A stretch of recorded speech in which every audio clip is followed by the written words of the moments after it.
What's up, fam? So, race-based admissions, in other words, affirmative action, most likely is going to be killed, be considered unconstitutional by the Supreme Court now that it's so incredibly conservative. And I'm so annoyed by it because we've all just been tricked, led astray, bamboozled.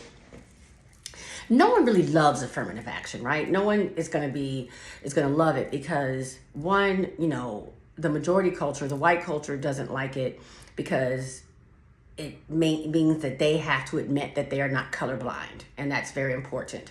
It also means that they must own it and admit our country's pretty bad history, and they don't like that.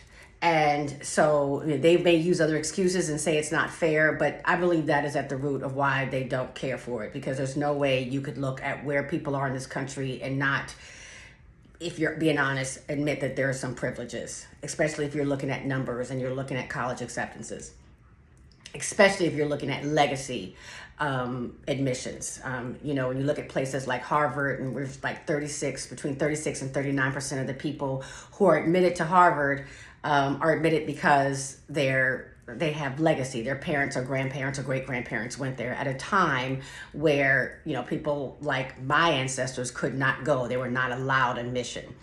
And then, of course, people of color, marginalized groups don't particularly like it because anytime we achieve anything, we're accused of just being an affirmative action hire or admission, right? And so we want to get rid of that stigma because, most of us have worked our butts off for these positions, right? For our placements.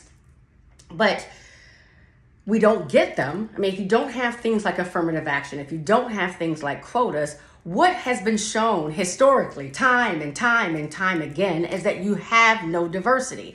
And you don't have any diversity, not because everyone else is underqualified and, white people are just so much superior and are really taking, you're really actually choosing the best candidates. You don't get diversity because we are always going to select people that we're most comfortable with. That's everybody across the board, right? We are most comfortable with, we align ourselves with, we are drawn to, we feel like the best candidate is someone with whom we relate, someone that we can see ourselves in, or our children in, or our parents in. It really is quite logical. So we have to have things in place that make us consider others that are different from us, okay?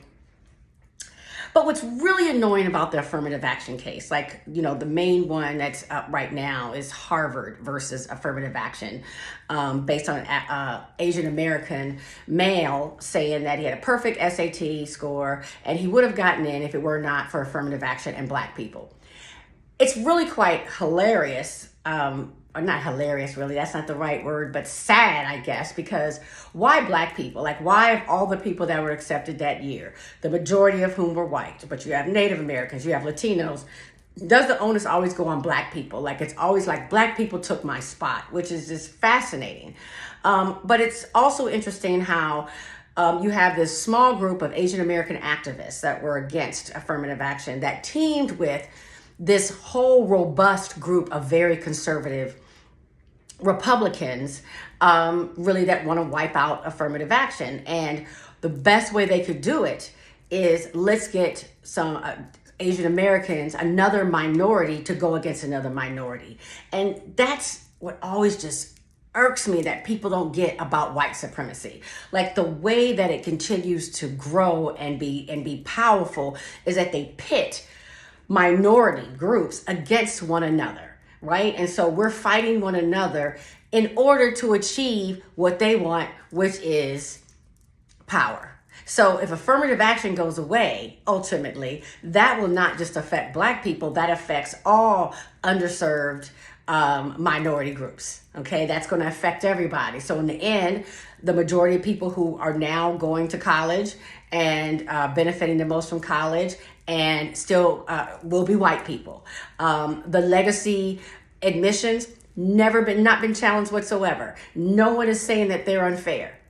Like, pay attention. No one has said that is unfair. So legacy admissions will continue. That leg up will still continue. But affirmative action, of course, that's unfair. I don't see the logic, and most people should take a moment not to understand that it's not logical.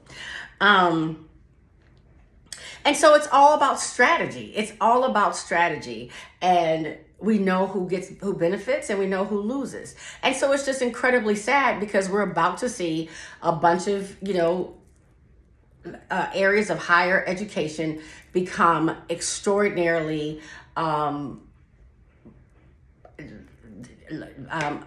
note. There's going to be no diversity. And it's unfortunate. It's unfortunate for everybody because everyone benefits when there's diversity. And what's interesting is that these kids are going to be at majority white institutions. These white kids who are going to be at these majority white institutions will eventually have to go and still operate in a very diverse world. But they will have power because every statistic shows that you are more powerful the more educated you are. And so if you create hurdles to educate, to leave the underserved, to leave minorities uneducated, then we fall further and further behind. And it's just a freaking shame. I'm just sad and disgusted by it.